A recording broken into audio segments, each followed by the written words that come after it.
रज़ा रूमी साहब, क्या मुस्लिम लीग नून का जो फौरी रद्द-ए-अमल था और फिर उसके बाद वो दरख्वास्त दायर करने तक पहुंचे, शुरू में कैलकुलेट नहीं कर सके, एहसास नहीं हुआ, माजी में हुए तजर्बात ने सिखाया कि ये सब कुछ भी हो सकता है, या फिर पाकिस्तान तहरीक इंसाफ पर जो ऊपर शहजाद साहब ने भी एक बात की कि दबाव रखने की काविश है, क्योंकि गुज़िश्ता रोज़ भी मुलाकात एक्सपेक्टेड थी, नहीं हुई, आज मुलाकात हुई है पीटीआई के पास। वैसे मैं तो अपनी इब्तिदाई में बात कर रही थी कि गेंद किसके कोर्ट में है, बट अभी मैं रियलाइज़ कर रही हूँ कि समझ नहीं आ रही कि सियासी तौर पर गेंद किसके कोर्ट में है। पीटीआई को आज दोनों हाथों से पीपल्स पार्टी भी वेलकम कर रही है और नून लीग भी कर रही है।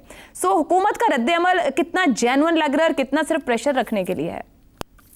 जी आयशा, देखिए, हुकूमत का रद्द-ए-अमल और पाकिस्तान मुस्लिम लीग नून का रद्द-ए-अमल बिल्कुल समझ में आता है, क्योंकि वो ये देख चुके हैं जवाहर भाटा पाकिस्तान की सियासत का, और उसमें जब तब्दीली आती है तो वो किस सूरत के साथ आती है। यहाँ भी ये सबको मालूम था कि एक दिन ये मामलात जो है तय होंगे, कहीं ना कहीं कोई सेटलमेंट, कोई अंडरस्टैंडिंग या डील या ढील जो भी कहा जाए वो होनी है, लेकिन शायद ये कुछ कबल अज़ वक्त हो रही है, इस वजह से बहुत हैरानी और परेशानी का आलम है। गुड वैसे जी, तो इसलिए कबल अज़ वक्त हो गई है। आपको पता है ये यूजुअली होती थी कि साल एक का भी था टाइम। तो पहली तो ये बात है कि आखिर ऐसा क्यों हुआ, आखिर यही सुप्रीम कोर्ट है, यही वही जजेस हैं जिनके ऊपर क्या बुरा भला कहा पाकिस्तान तहरीक इंसाफ ने, इसी कोर्ट को कितना रगेद रहे हैं वो और उनके जो सारे लीडर्स और उनके वर्कर्स, फिर यही इस्टेब्लिशमेंट है जिसको कितना बुरा भला कहती है पीटीआई, लेकिन इसी इस्टेब्लिशमेंट की होते हुए ये सब कुछ हो रहा है। और आगे भी देखिए, आगे देखिए होता है क्या।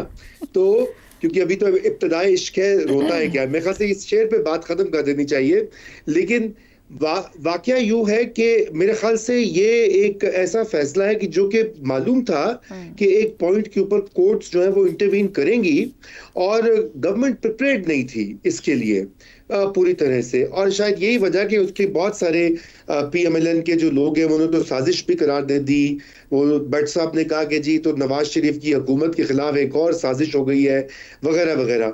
तो ये उनकी एक तो प्रिपरेशन नहीं थी। मगर बात यहाँ तक नहीं है जो आज रज़ा साहब प्रेस कॉन्फ्रेंस की गई तलाल चौधरी और अता तारड़ साहब की जानिब से, उसमें तलाल चौधरी साहब ने तो कह दिया कि सब कुछ ठीक है, इसको कोई एनआरओ ना समझ ले पीटीआई, और बड़े तवील अरसे तक, यानी कि कह रहे हैं बड़ी देर तक सब कुछ ठीक ही रहेगा। वो जो अभी आपने कहा ना कि वो कबल अज़ वक्त है, या वो नहीं समझ पाए, वैसे हमारे यहाँ सभी हुकूमतें समझती हैं कि सब कुछ ठीक है।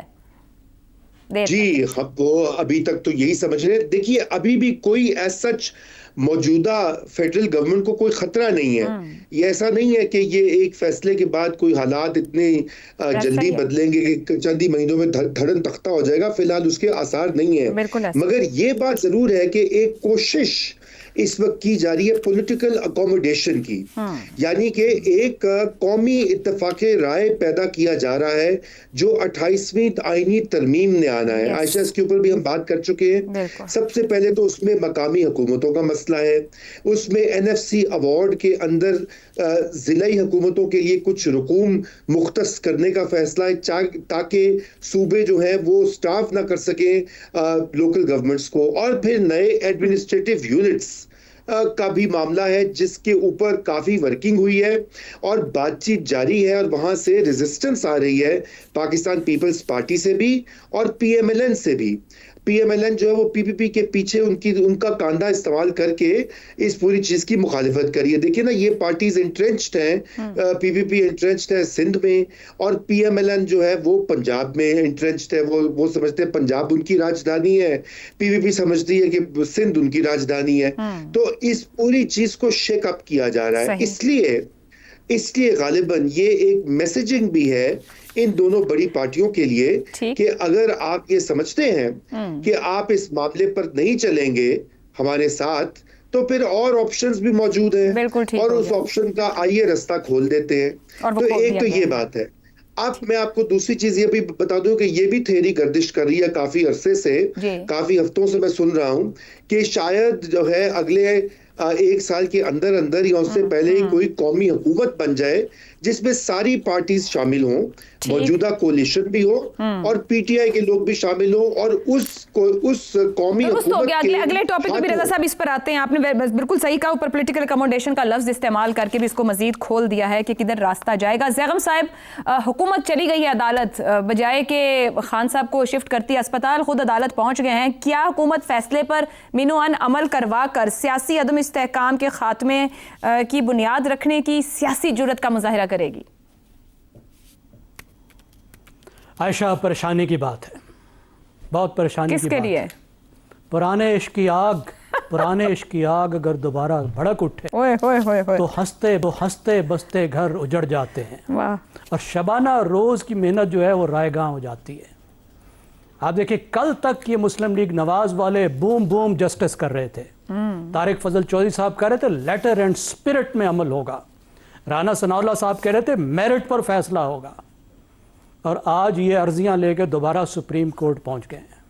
अब जाहिर है शाम तक किसी ने समझाया होगा, अब किसने समझाया है ये हमें मालूम नहीं है, लेकिन ये बात बहुत अहम है। अगर बुजुर्गों ने समझाया होता तो फिर तो आज उनके चेहरे ऐसे होते जैसे गोल्डन सेब हैं, वो तो हमें नहीं नज़र आ रहे। तो इसका मतलब है बुजुर्गों ने तो नहीं समझाया।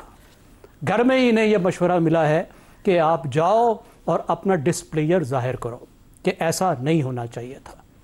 अब दलील उनके पास कानूनी तौर पे तो ठीक है। देखिए, कानूनी एक बात बनती है, वो कहते हैं जी प्रिजनर्स रूल अलाउड नहीं करते कि टर्शरी हॉस्पिटल यानी वड्डा अस्पताल जो है वो सरकारी मौजूद है और फिर प्राइवेट अस्पताल में हम लेकर जाएं और फिर प्रेसिडेंट कायम हो जाएगा। लेकिन आप ये बताएं, ये 8 महीने प्रिजनर रूल जो हैं वो किस चरागाह में चरने गए हुए थे? ये 8 महीने में कोई प्रेसिडेंट कायम नहीं हुआ। अभी तक तो ये प्रेसिडेंट कायम हो चुका है कि 8-8 महीने किसी फैमिली मेंबर को मिलने नहीं दिया जाएगा। लेकिन अब जो है वो इनको प्रेसिडेंट याद आ गया कि देखिए नया प्रेसिडेंट कायम नहीं होना चाहिए। प्रिजनर रूल जो है वो बहुत ही अहम होते हैं। इस वक्त इसलिए कोई बहुत परेशानी की बात नहीं है कि महदूद किस्म की रियायत मिली हैं। अब एक लिहाज से रियायत अहम है कि प्राइवेट अस्पताल पसंद का अदालत ने दे दिया, 1 महीने का वक्त भी दे दिया, लेकिन देखिए उसके साथ अदालत ने बहुत सख्त कंडीशंस लगाई। और ये कंडीशंस पीटीआई की ना सिर्फ इमरान खान की सियासत को यानी कैद के दरमियान में उनकी राब्ते को महदूद करती हैं, बल्कि पीटीआई का जिस तरीके से पीटीआई इमरान खान को इस्तेमाल करती है सियासत के लिए, शायद इस्तेमाल का लफ्ज ठीक नहीं होगा, वो उनके लीडर हैं। मगर ज़ैगम साहब ऐड कीजिएगा, बैरिस्टर गौहर ने खास तौर पर दरखास्त की है पीटीआई के सोशल मीडिया एक्टिविस्ट से और वो व्लॉगर्स जो बाहर बैठकर गुफ्तगू कर रहे हैं, वो उन्हें कह रहे हैं कि कोई मनफी तासुर ना दें और कोई ऐसी गुफ्तगू और बात ना करें जो कि इस पूरे मामले को नुकसान पहुंचाए। तो आप देखिए ना हुकूमत का कितना फायदा है, हुकूमत का इससे कितना मसला हल होता है कि इमरान खान की सेहत के बारे में जितने मसले खड़े हो गए थे, जो तूफान खड़े हो गए थे, वो सब के सब खत्म हो जाते हैं और सेहत का सारा मसला फैमिली के जिम्मे और प्राइवेट अस्पताल के जिम्मे हो जाता है। कितना एक बड़ा बोझ जो है वो उतर जाता है। दूसरी बात यह है कि इतनी बड़ी पाबंदियां खुशी खुशी फैमिली ने भी कबूल कर ली, पीटीआई ने भी कबूल कर ली और वो खुद सबको समझा रहे हैं कि इस पर बात नहीं करनी, और फैमिली को और पार्टी को भी बताया कि अब एहतजाज की तरफ जाएंगे तो इमरान खान को जो रियायत मिली है वो वापस चली जाएंगी। ठीक हो गया। अब इससे ज्यादा आप मुझे बताइए क्या चाहिए हुकूमत को? परेशानी तो उनको सिर्फ ये हो सकती है कि जो कस्टोडियल एनवायरनमेंट था, यानी जो कैद का माहौल था, जिस तरीके से इमरान खान उनके कंट्रोल में थे, अब उस तरह कंट्रोल में नहीं रहेंगे। पार्टी से उनका राब्ता हो सकता है, फैमिली के साथ, लेकिन उस राब्ते का क्या फायदा जब इतनी मगर पता नहीं ना चलता हमारे सियासी हालात में जो रवायात हैं, खुद मुस्लिम लीग नून तो वहां से गुजर कर आई है ना, खुद भी ऐसे रिलीफ्स लिए हैं, सो खौफ तो आता ही है ना। बस मुझे लगता है आपने मशवरा दिया था कल शाम को। मैंने नहीं दिया था। यही खदशात हैं, यही खदशात लेकर वो बेचारे परेशान हो रहे हैं और आगे की भी सोच रहे हैं कि कहीं बात आगे बढ़ती गई तो क्या होगा। ठीक हो गया जी। मगर यहाँ पर भी रजा रूमी साहब ने बात की कि निज़ाम की दुरुस्ती के लिए वो पॉलिटिकल अकोमोडेशन की जा रही है, जहाँ ऑप्शंस खुले हैं और तमामी टूल्स इस्तेमाल किए जाएंगे और हर तरह का दबाव भी रहेगा, और वो सियासी हिलजुल हमें गुज़िश्ता 24 से 48 घंटे में दिख भी रही है।